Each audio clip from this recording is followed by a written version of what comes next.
Mi novia dijo durante la boda, todas tenemos ese ex que, si nos habla, nos vamos con él sin pensarlo, así que lo siento, y salió corriendo. Su fantasía no duró ni 24 horas. Yo me llamo Mauricio y hasta hace poco estaba comprometido con Estefanía.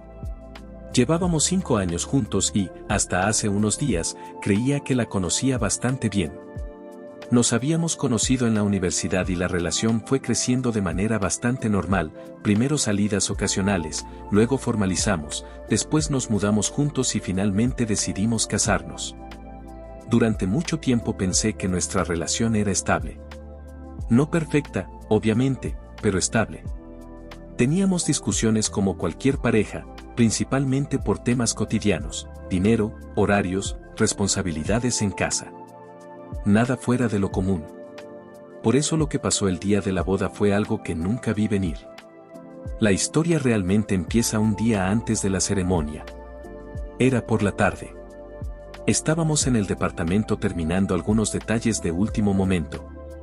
La boda sería al día siguiente por la tarde, así que ese día básicamente estábamos revisando cosas, confirmaciones del salón, la música, el transporte de algunos familiares que venían de fuera. Estefanía estaba sentada en el sofá con su teléfono mientras yo revisaba una lista de pendientes en la mesa del comedor. Recuerdo que todo estaba bastante tranquilo, incluso diría que el ambiente era relajado considerando lo cerca que estábamos del evento. En un momento escuché que ella soltó una pequeña risa. No fue una carcajada, más bien una risa corta, como cuando algo te parece ridículo. Le pregunté qué pasaba. Ella levantó el teléfono y me dijo en tono de sorpresa: «Mira quién me escribió». Me acerqué y vi la pantalla. Era un mensaje de Facebook. El nombre del remitente era Samuel. Yo sabía quién era Samuel. Había sido su exnovio antes de que empezáramos a salir. Según lo que Estefanía me había contado, habían terminado bastante mal y llevaban años sin hablar. No era un tema recurrente en nuestra relación. De hecho, en 5 años creo que su nombre apareció muy pocas veces en conversación. Por eso me sorprendió un poco verlo ahí. Estefanía giró el teléfono hacia mí para que pudiera leer el mensaje. Decía lo siguiente: «Sé que te casarás mañana. Solo quiero que sepas que jamás podré olvidarte. Si algún día necesitas algo, siempre estaré disponible para ti». Recuerdo que lo leí 2 veces porque me pareció una forma bastante dramática de escribir. Antes de que yo dijera algo, Estefanía soltó otra pequeña risa y negó con la cabeza. «De verdad que este tipo es patético», dijo. «¿Quién manda algo así justo antes de una boda?». Su tono no parecía molesto ni preocupado. Más bien sonaba como si estuviera viendo algo ridículo. Le pregunté si pensaba responder. «Claro que no», contestó inmediatamente. Ni siquiera sabía que todavía me tenía agregada. Después de eso tocó algunas cosas en el teléfono y dejó el aparato sobre la mesa. La conversación terminó ahí. No le di demasiada importancia en ese momento. Pensé que era simplemente el típico ex que aparece cuando se entera de que su antigua pareja está a punto de casarse. Algo incómodo, pero no exactamente extraño. La noche continuó con normalidad. Cenamos algo rápido porque ninguno de los dos tenía demasiada hambre. Más tarde empezamos a preparar las cosas que llevaríamos al salón al día siguiente. Había cajas con decoraciones pequeñas, algunos recuerdos para invitados y otras cosas que el coordinador nos había pedido llevar temprano. Recuerdo que antes de dormir ella parecía un poco nerviosa, pero lo atribuí al estrés normal previo a una boda.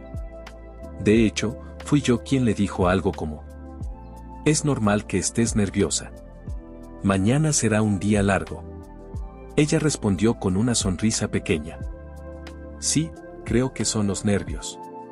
Nos fuimos a dormir relativamente temprano porque al día siguiente tendríamos que levantarnos temprano. La mañana de la boda empezó alrededor de las 7. Yo me desperté primero y fui a la cocina a preparar café. Mientras estaba sirviendo las tazas escuché que Estefanía también se levantaba. Entró a la cocina con el teléfono en la mano y una expresión de molestia. «El idiota de Samuel volvió a escribirme», dijo casi de inmediato. La forma en que lo dijo me hizo pensar que el tema realmente la estaba irritando. Le pregunté qué había pasado. Me mandó otro mensaje hace unos minutos, respondió. No sé si piensa que voy a cancelar la boda o algo así. No me enseñó el mensaje esta vez, pero parecía bastante molesta. ¿Le respondiste?, pregunté. Ella negó con la cabeza. No. Lo bloqueé. Me tiene harta. Luego dejó el teléfono sobre la mesa y tomó la taza de café. El tema terminó ahí nuevamente. Durante el resto de la mañana todo fue bastante caótico, como suele pasar el día de una boda.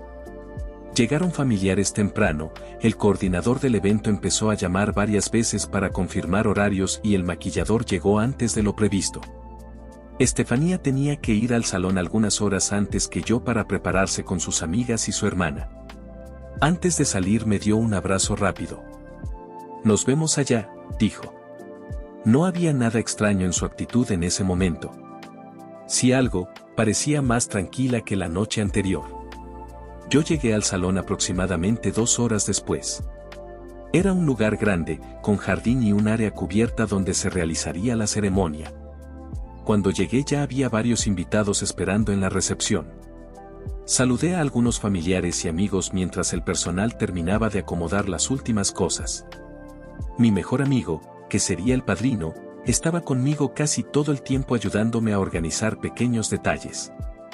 A medida que se acercaba la hora de la ceremonia, los invitados empezaron a tomar asiento. Recuerdo que en ese momento me sentía nervioso, pero también emocionado. Era ese tipo de mezcla de ansiedad y felicidad que muchas personas describen antes de casarse. La música comenzó a sonar. El coordinador del evento me indicó que era momento de ir al frente. Yo estaba de pie esperando cuando noté cierto movimiento cerca de la entrada del salón. Una de las amigas de Estefanía salió rápidamente hacia la zona donde estaban los organizadores. Parecía estar diciendo algo con urgencia. Unos segundos después otra de sus amigas salió también. Al principio pensé que era algo relacionado con el vestido o el maquillaje. Cosas normales que pueden pasar antes de caminar hacia el altar. Pero luego el coordinador se acercó a mí con una expresión un poco tensa. Necesitamos unos minutos, me dijo en voz baja. Le pregunté qué estaba pasando. Parece que la novia se siente un poco mal, respondió. Nada grave, probablemente solo nervios. Miré hacia la zona de preparación, pero desde donde estaba no podía ver mucho. Pasaron algunos minutos.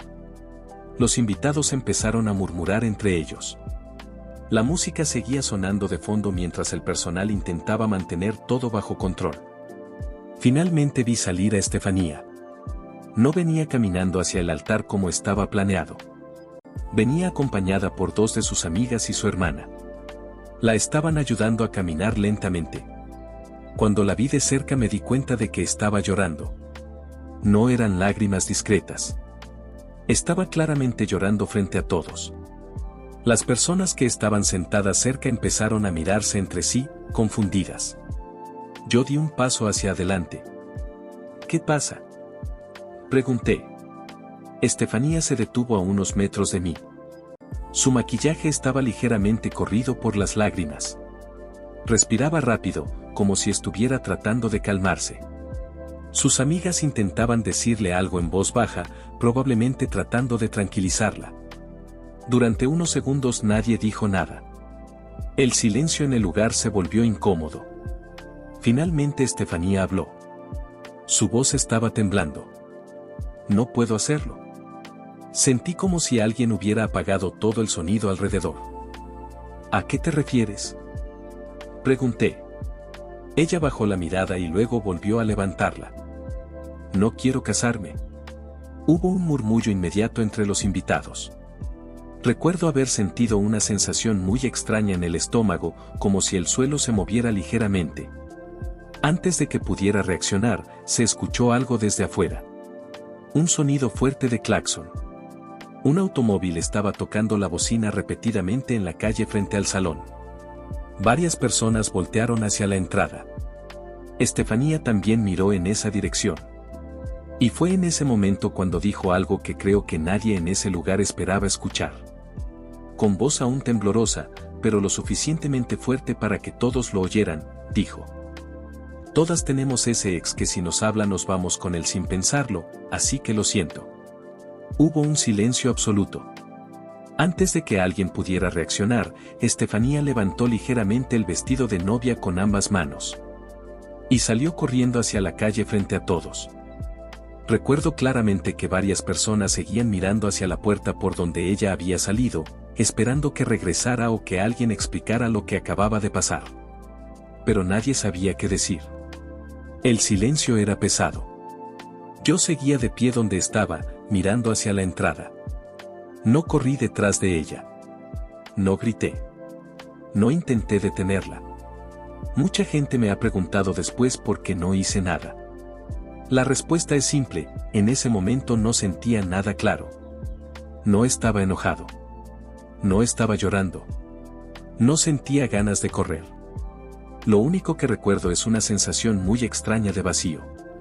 Como si de repente todo lo que había estado pasando durante meses, la planeación de la boda, las expectativas, los nervios, hubiera desaparecido de golpe y mi mente simplemente no supiera cómo reaccionar. Algunas personas empezaron a levantarse de sus asientos. Otras se quedaron quietas mirando la escena. Las amigas de Estefanía estaban completamente pálidas. Una de ellas salió corriendo hacia la calle, probablemente para seguirla, pero no volvió de inmediato. El coordinador del evento estaba hablando con el personal del salón, tratando de entender qué hacer. Y entonces escuché a alguien llorar. Era la madre de Estefanía. Estaba sentada en la primera fila, con ambas manos cubriéndose el rostro. Lloraba de una forma que no parecía solo vergüenza o incomodidad. Parecía una mezcla de desesperación y humillación. Varias personas de su familia intentaban consolarla.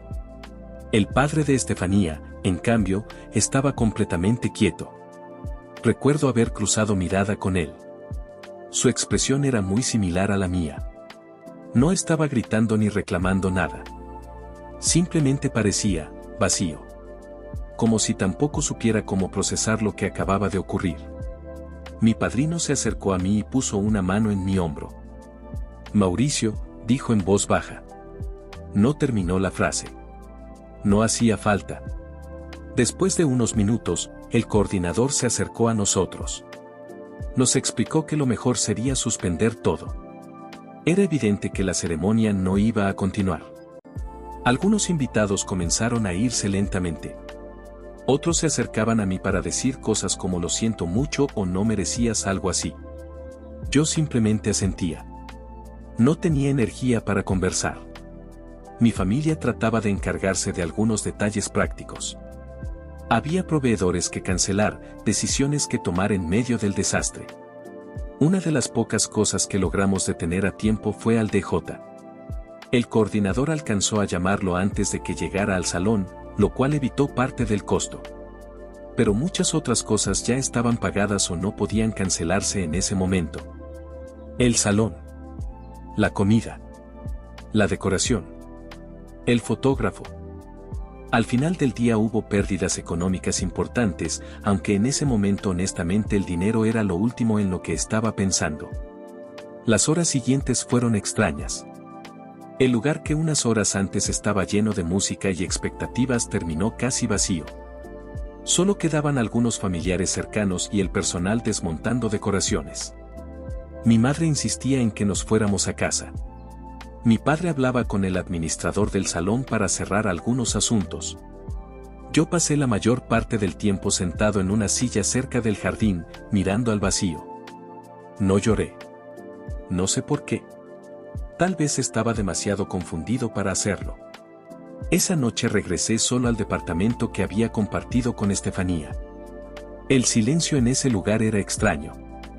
Todavía había algunas cosas relacionadas con la boda, cajas con recuerdos para invitados, bolsas con decoración, algunas flores que habíamos llevado de más. Me senté en el sofá y dejé el teléfono sobre la mesa. No revisé redes sociales. No quise leer mensajes. Solo me quedé ahí. En algún momento debí quedarme dormido. No sé exactamente a qué hora era cuando el teléfono sonó. Era de madrugada. El número que aparecía en la pantalla no estaba guardado en mis contactos. Por un momento pensé en no contestar. Pero algo me hizo tomar la llamada. Hola. Hubo unos segundos de silencio. Luego escuché la voz de Estefanía. Mauricio. Su voz sonaba diferente. No estaba llorando, pero sí se escuchaba tensa. ¿Qué quieres?, pregunté. Hubo una pequeña pausa antes de que hablara de nuevo. Siento mucho lo que hice. No respondí. Ella continuó hablando rápidamente, como si temiera que colgara. Pero necesitas ayudarme. Fruncí el ceño. ¿Ayudarte? Estoy en la comisaría. Esa frase me tomó completamente por sorpresa. ¿Qué? Me arrestaron. Por un momento pensé que estaba escuchando mal. ¿De qué estás hablando? Estefanía respiró hondo antes de explicar. Samuel quería huir del país. Sentí un pequeño nudo en el estómago al escuchar ese nombre otra vez. Por eso me habló, continuó. Quería que me fuera con él. Mientras hablaba, su voz empezaba a sonar más desesperada. Pero lo detuvieron. Y cuando revisaron todo, descubrieron muchas cosas. No entendía a qué se refería. ¿Qué cosas? Delitos, dijo finalmente. Robos a empresas. Fraudes. Varias cosas. Guardé silencio. Lo metieron directo a prisión, agregó. Pero ahora dicen que yo soy su cómplice. Esa frase me hizo cerrar los ojos por un segundo. Vamos, Mauricio, dijo ella rápidamente. Tú sabes que no soy su cómplice. Su tono ahora era claramente suplicante. Necesito que me ayudes a salir de aquí. No respondí de inmediato. Mi mente estaba tratando de procesar demasiada información al mismo tiempo. Hace apenas unas horas ella había salido corriendo de nuestra boda diciendo que se iba con su ex. Ahora me llamaba desde una comisaría diciendo que la habían arrestado porque ese mismo ex era un criminal buscado. Mauricio, insistió. Por favor. ¿Qué quieres que haga? Pregunté finalmente. Habla con alguien. Un abogado. Diles que yo estaba contigo. Que tú sabías que yo no tenía nada que ver. Fue en ese momento cuando sentí algo diferente al vacío. No era rabia exactamente. Era más bien una claridad fría. Déjame en paz, le dije. Hubo silencio al otro lado de la línea. Mauricio. No la dejé terminar. Colgué. Apagué el teléfono y lo dejé sobre la mesa. No volví a dormir esa noche. A la mañana siguiente recibí otra sorpresa. Me llamaron para presentarme a declarar. Al parecer, durante su interrogatorio, Estefanía había dicho que yo sabía todo. Que yo estaba al tanto de la situación. Que incluso sabía de los problemas legales de Samuel. Obviamente eso era completamente falso. Nunca había tenido contacto con ese hombre. Ni siquiera sabía a qué se dedicaba. Pero ahora mi nombre estaba en medio de todo el asunto. Así que tuve que ir a la comisaría a dar mi declaración. No voy a entrar en demasiados detalles legales porque todavía hay cosas en proceso. Solo diré que fue una experiencia surrealista. Hace menos de 24 horas estaba esperando casarme. Ahora estaba sentado en una sala respondiendo preguntas de policía sobre un tipo acusado de fraudes y robos empresariales. Y sobre mi exnovia, que aparentemente había intentado huir con él. Todavía no sé exactamente en qué terminará todo esto. Estoy esperando que las autoridades terminen de revisar la información. En cuanto tenga noticias claras, actualizaré la situación. Porque sinceramente, ni yo mismo termino de entender cómo mi boda terminó convirtiéndose en algo así en menos de un día. Actualización. Han pasado 3 semanas desde que publiqué lo que ocurrió el día de mi boda. Varias personas me escribieron preguntando qué había pasado después, porque cuando terminé el post original todo todavía estaba en proceso. Ahora la situación ya se resolvió legalmente, al menos en lo principal, así que puedo contar cómo terminó todo. Voy a intentar explicarlo de forma clara porque incluso para mí fue difícil entenderlo al principio. Cuando fui a declarar a la comisaría ese mismo día, las autoridades ya estaban investigando a Samuel desde antes. Según lo que me explicaron después, él llevaba tiempo involucrado en varios fraudes financieros y robos relacionados con empresas pequeñas. No era algo improvisado, había toda una investigación abierta desde hacía meses. La razón por la que lo detuvieron justo ese día fue porque intentó salir del país. Aparentemente tenía un plan para huir, y por eso había estado contactando a Estefanía. Al principio, cuando ella me llamó desde la comisaría diciendo que no sabía nada de sus delitos, yo no tenía forma de saber si decía la verdad o no. Pero con el paso de los días la policía empezó a revisar sus teléfonos, mensajes y registros. Y ahí fue cuando todo empezó a aclararse.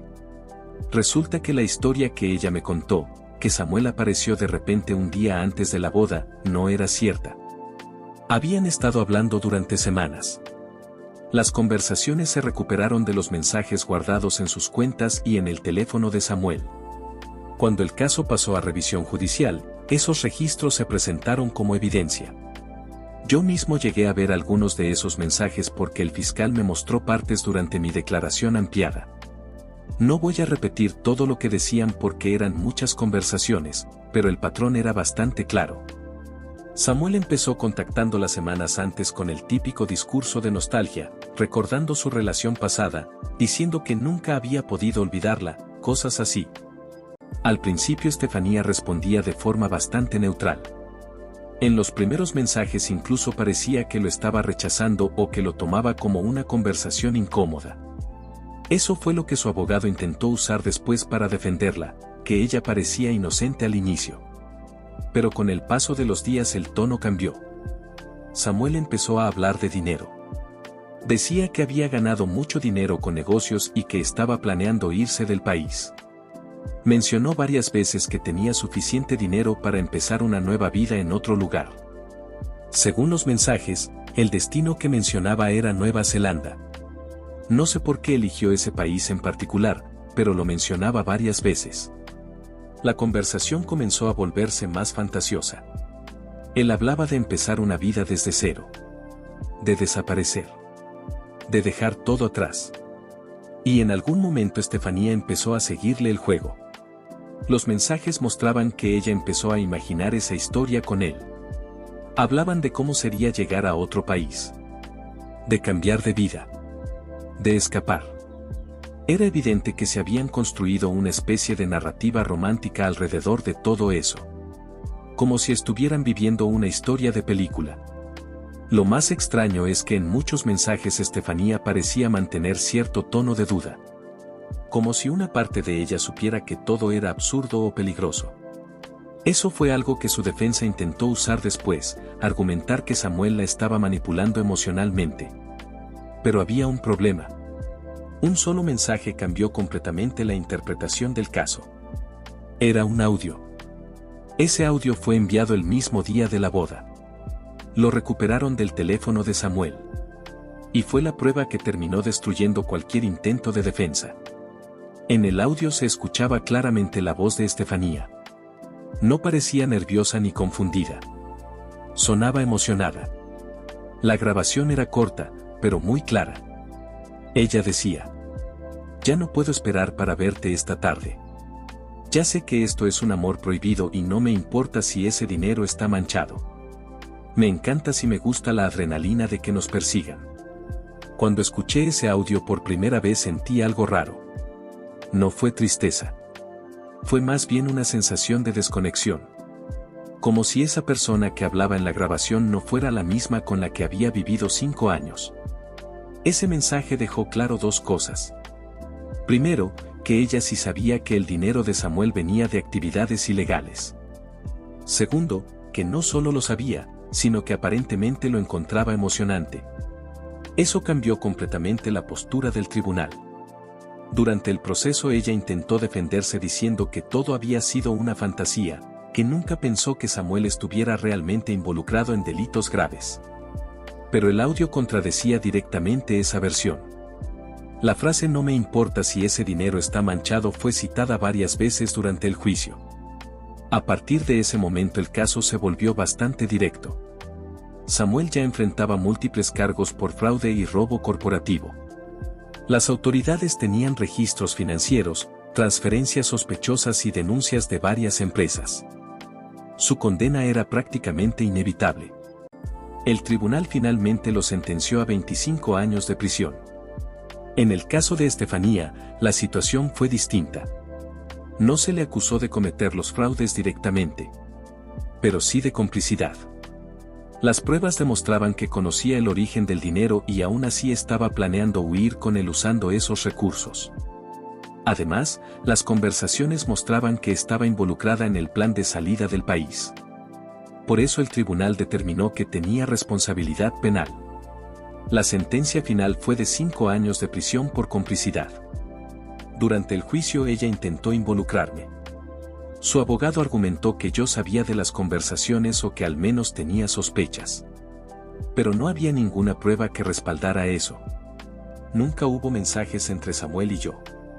Nunca hubo registros de que yo supiera algo. Incluso las conversaciones entre ellos mostraban que Estefanía ocultaba todo. Para las autoridades quedó claro que yo no tenía relación con lo que estaban planeando.